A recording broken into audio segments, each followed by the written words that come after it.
qui sera une vidéo psychologie. Donc aujourd'hui, on va un peu plus parler de la psychanalyse plutôt que de la psychologie grâce à ce livre qui s'appelle Éloge, un dossier de la psychanalyse de Samuel Duck aux éditions Philippe Ray. Je vous montre un peu plus près.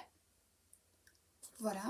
Donc je vous ferai une introduction qui est l'introduction de ce livre et après je développerai deux notions différentes que j'ai choisies dans la lettre A et la lettre B parce que c'est comme une sorte de dictionnaire. Je vais essayer de vous montrer. Voilà, par exemple, là on a la lettre H et le premier mot c'est hallucination et avec ce mot on va développer qu'est-ce qu'est l'hallucination du point de vue de la psychanalyse. Du coup, on va commencer avec l'introduction, introduire un peu ce qu'est la psychanalyse. Donc, la psychanalyse a été découverte par Freud. Freud, c'est ce qu'on appelle le père de la psychanalyse, même si ce n'est pas vraiment le fondateur, vu qu'il l'a seulement découvert. C'est lui qui l'a beaucoup développé et c'est son nom qu'on a retenu, donc il l'a découvert en 1885. Donc la psychanalyse, c'est ce qu'on appelle la psychologie des profondeurs. C'est une psychologie qui va vraiment chercher à travailler les blocages, les difficultés qu'on a vraiment en profondeur de nous, dans notre inconscient. Donc on va faire un petit point cours de psychologie, j'en referai un peu plus tard dans la vidéo pour vous expliquer autre chose. Donc quand je parle d'inconscient, c'est une notion, enfin une théorie qu'a développée Freud. Donc il a ce qu'on appelle, la première topique. Donc Freud il a développé deux topiques, mais on va déjà s'intéresser à la première, je vous expliquerai un peu plus la deuxième juste après. Donc pour la première topique, pour Freud, dans notre esprit, il y avait trois stades, donc comme avec un iceberg. Je vous ai déjà fait cette métaphore, mais on va la reprendre. Donc imaginez un iceberg, la partie qu'on voit au-dessus de l'eau, c'est notre subconscient. Notre conscient, et ça commence bien. La partie qu'on voit au-dessus de l'iceberg, c'est notre conscient. C'est ce qu'on a conscience, c'est ce qu'on peut atteindre facilement dans notre esprit, qui n'est pas bloqué par quoi que ce soit, qui n'est pas enfoui, c'est vraiment nos pensées et ce qu'on peut atteindre très facilement. Ensuite, l'eau qui sépare la partie non immergée et la partie immergée de l'iceberg, c'est le subconscient, il me semble. Je ne sais plus exactement si ça s'appelle comme ça, mais il me semble que c'est le subconscient. Ça va être la barrière qui va faire la transition entre le conscient et l'inconscient, donc l'inconscient qui est la partie immergée. Et cette barrière permet de mettre parfois des trucs qui sont dans le conscient, de les mettre dans l'inconscient parce que c'est trop dur pour le moment, on ne peut pas les digérer, ce serait un trop gros choc traumatique de les garder en conscience. Mais parfois, cette barrière va aussi laisser passer des choses de l'inconscient au conscient parce que c'est le moment de les faire remonter et c'est le moment de les travailler. Et aussi, et surtout, elle est là pour éviter que les traumas, les choses qui se trouvent dans l'inconscient ne remontent dans le conscient trop facilement et ça nous crée des chocs. Et du coup, dans l'inconscient, on a vraiment toutes les choses qu'on a refoulées, tous les trucs trop durs dans notre vie qu'on a pu vivre, c'était pas le moment de les travailler, on aurait pu avoir un déchirement dans notre esprit, ça aurait été trop dur, un trop gros travail qui n'était pas possible pour le moment, donc tout ça a été mis dans l'inconscient. Donc ça c'est la première topique de Freud, et on a fait une deuxième que je vais pas développer, je vais juste vous la donner, qu'il a développée un peu plus tard parce qu'il trouvait que la première n'était pas assez dense, assez complexe, qu'elle ne pouvait pas représenter toute la complexité de notre esprit. Donc il a créé la topique avec le moi, le surmoi et le ça, qui ont chacun leur propriété, mais je ne vais pas développer ça plus pour le moment. Si ça vous intéresse que je fasse plus de vidéos comme ça sur mes cours, n'hésitez pas à me le dire en commentaire. Donc on va reprendre avec qu'est-ce que c'est que la psychanalyse. Donc avec son projet originel, son projet initial, qui est de faire remonter les choses de l'inconscient vers le conscient en faisant parler le patient et en l'écoutant. Donc en fait, le travail de la psychanalyse, c'est de venir travailler les choses qui sont dans l'inconscient en les faisant remonter dans le conscient. Et bien sûr, le fait de les faire remonter au conscient, ça va permettre de travailler ses traumas et du coup de libérer le patient de choses qu'il n'a pas conscience parce que du coup c'est dans son inconscient. Mais ces choses peuvent avoir une emprise sur sa vie et l'empêcher d'évoluer comme il faut. Aujourd'hui, la psychanalyse est plus vue comme un refuge pour parler, loin du monde d'aujourd'hui qui est très étouffant, donc c'est plus comme une sorte de journal intime, mais avec une personne en face qui a des notions psychologiques et psychanalytiques pour pouvoir nous aider à travailler sur tout ça. La psychanalyse, ça permet également d'aborder, d'appréhender des concepts qui sont très très difficiles, des théories, des moyens de fonctionner de notre cerveau qui sont difficiles à percevoir, à détecter.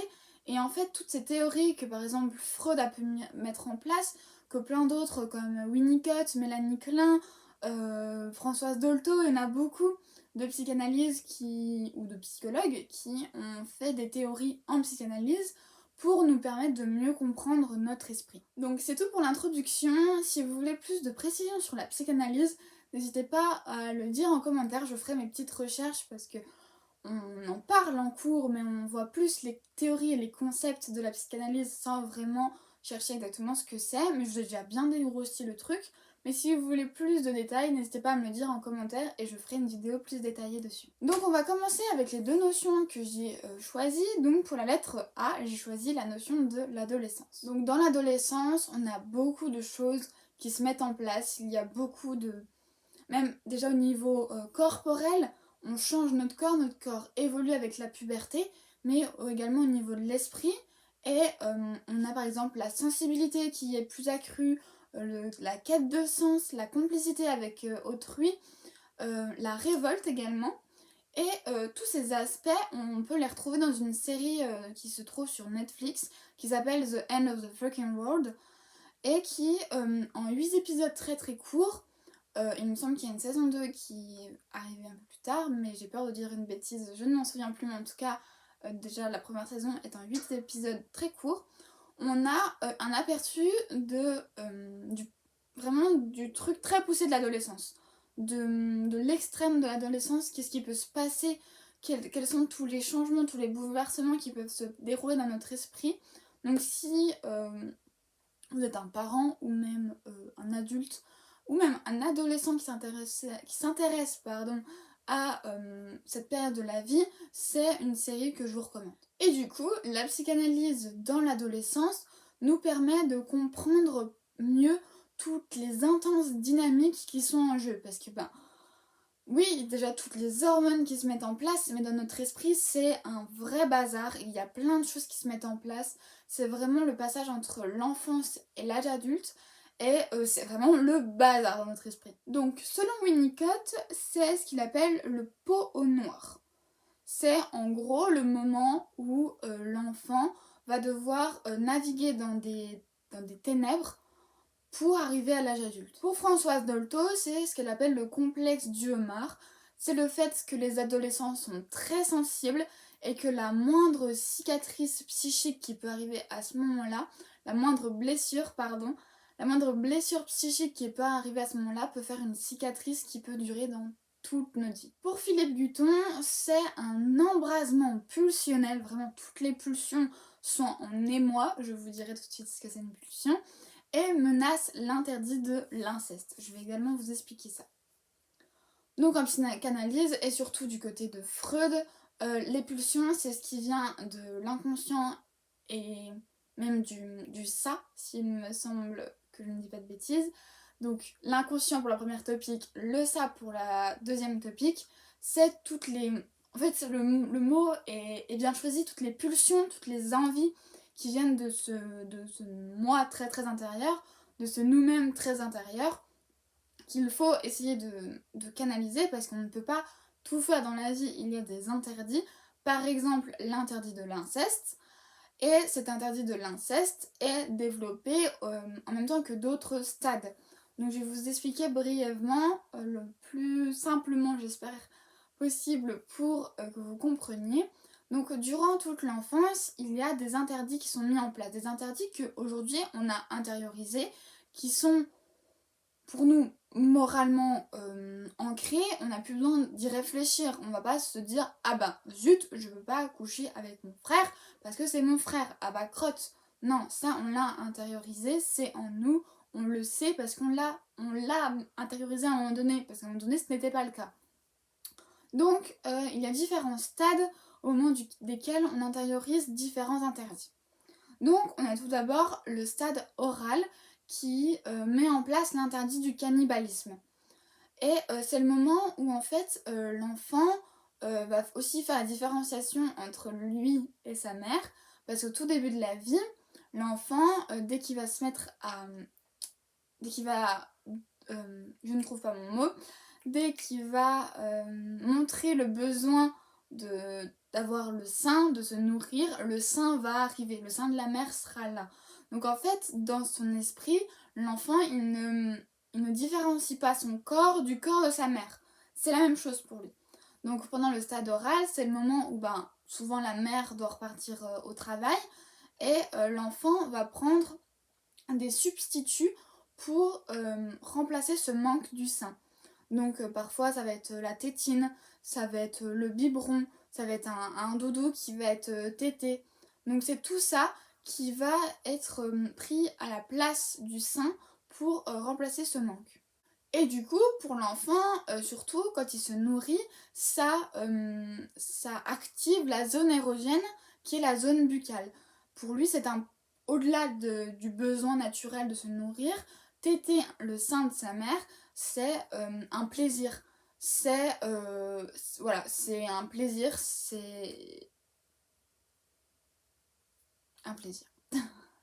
Et du coup, en essayant de trouver des substituts à ce sein, il va essayer de reproduire ce plaisir qui venait. Parce que quand on a goûté au plaisir, on a forcément envie d'y retourner. Forcément non. Particulièrement oui. Ensuite, après le stade oral, on a le stade anal qui met en place l'interdit de l'emprise. Donc en fait, c'est le moment où c'est la zone, c'est le contrôle des sphincters qui donne du plaisir à l'enfant. Donc dit comme ça, c'est très très bizarre, mais en gros, l'enfant va comprendre que ces déjections, souvent quand... je vais reprendre, parce que là c'est pas clair. Souvent quand un enfant va au pot pour faire caca, hein, on va dire les choses clairement, le parent il va être en mode c'est bien, c'est très bien, bravo, il va le féliciter. Et du coup l'enfant il va assimiler ça à comme un plaisir qu'il peut faire à l'adulte, et du coup il va commencer à maîtriser tout son système digestif, enfin surtout ses sphincters, pour décider quand il donne ce petit cadeau ou pas. Donc en fait, c'est tout ce côté de l'emprise des choses qui nous appartiennent. C'est le moment où l'enfant, il va comprendre que c'est plus à lui forcément, parce que il l'a sorti de lui, et que même si c'est sorti de lui, ce n'est plus à lui, et qu'il peut contrôler ce qu'il donne ou pas. Et c'est aussi dans le côté affectif. Il va commencer à prendre en compte que même affectivement, il peut décider ce qu'il donne ou pas à l'autre, ce qu'il accepte ou pas de donner. Ensuite, on a le stade phallique, donc le moment où l'enfant découvre qu'en fait, il y a deux sexes différents. Il y a le sexe masculin et le sexe féminin. Jusque-là, il n'en avait pas conscience. Et c'est à ce moment-là que se met en place l'interdit de l'inceste avec le complexe d'Oedipe. Donc brièvement, le complexe d'Oedipe, c'est le moment où le petit garçon veut se marier avec sa maman et que du coup son papa devient un rival, sauf que sa mère va repousser ses attentes et du coup il va engendrer en lui, intérioriser l'interdit de l'inceste. C'est dit très très brièvement pour aller le plus vite possible et pas trop vous embrouiller. Mais en gros, au stade phallique, quand l'enfant commence à avoir la différenciation des sexes, il va intérioriser l'inceste, l'interdit de l'inceste. Ensuite, on a la période de latence, donc c'est le moment où il n'y a plus rien qui se passe, plus aucune zone érogène n'est activée. Il est même dégoûté, l'enfant est même dégoûté de la nudité, de tout ce qui est sexuel, il ne veut plus en entendre parler et ça le dégoûte.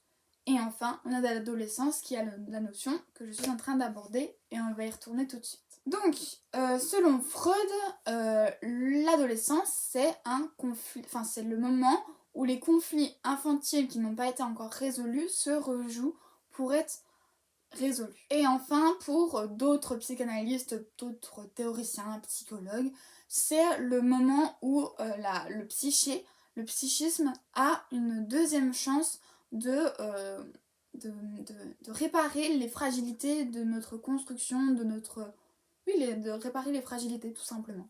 Ensuite, l'adolescent, c'est un témoin naturel de notre temps. En fait, il va pouvoir, grâce à son comportement, sa manière d'agir, de penser, c'est une illustration des transformations sociales qui sont en cours. Si vous comparez deux adolescents à deux périodes différentes, vous allez pouvoir voir les changements. Et c'est fou parce que même moi, même si je n'ai que 19 ans, et que pour certains je suis encore dans ma phase adolescente, pour d'autres je suis déjà dans ma phase adulte, ça c'est à vous de décider.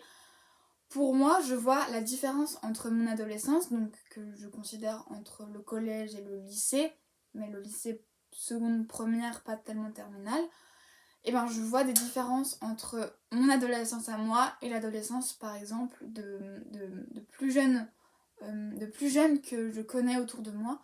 Je vois déjà des différences et c'est fou. Et c'est le cas, l'adolescent, il est un marqueur naturel de notre temps.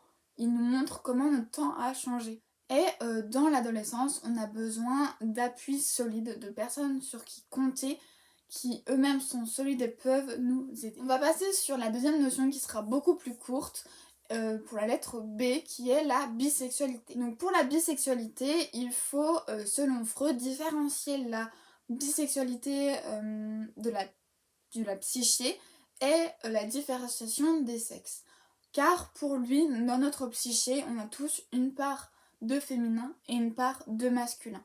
Donc pour lui, c'est logique que certaines personnes gardent vraiment les deux et que du coup, à cette époque-là, même si c'était pour Freud normal et logique, ce n'était pas encore le cas dans la vie de tous les jours, mais pour lui, vu qu'on avait une part de féminin en nous, qu'on soit un homme ou une femme, on pouvait être attiré par un homme, et vu qu'on a notre part masculin, qu'on soit un homme ou une femme, on pouvait être attiré par une femme, peu importe notre sexe biologique et génétique. Et pour Lacan, il n'y a pas de lien entre l'identité de genre, notre corps et notre sexualité. Et dans la psychanalyse, l'idéal c'est d'aimer qui on veut, qui on peut. Voilà, c'est tout pour cette vidéo, j'espère qu'elle vous aura plu. J'en referai d'autres pour faire toutes les lettres de l'alphabet petit à petit. Donc en tout, il y aura, si je ne dis pas de bêtises, 12 vidéos, parce qu'il me semble qu'il y a 24 lettres, et si je fais 2 lettres par vidéo, ça nous fait 12 vidéos. Donc on a le temps de voir venir la fin de ce livre. En tout cas, j'espère que cette première vidéo qui démarre cette nouvelle série vous aura plu. N'hésitez pas à mettre des petits pouces en l'air pour me le faire savoir, à m'écrire en commentaire si vous avez des remarques sur comment je pourrais améliorer, qu'est-ce que vous avez trouvé bien. J'adore partager avec vous, c'est vraiment mon but, c'est partager mes connaissances et ce que j'aime avec vous, mais aussi que j'ai des retours de votre part. Donc n'hésitez surtout pas, même à m'envoyer un DM. Franchement, ça me fait toujours plaisir de communiquer avec vous. On se retrouve la semaine prochaine pour une vidéo ésotérique. Ciao!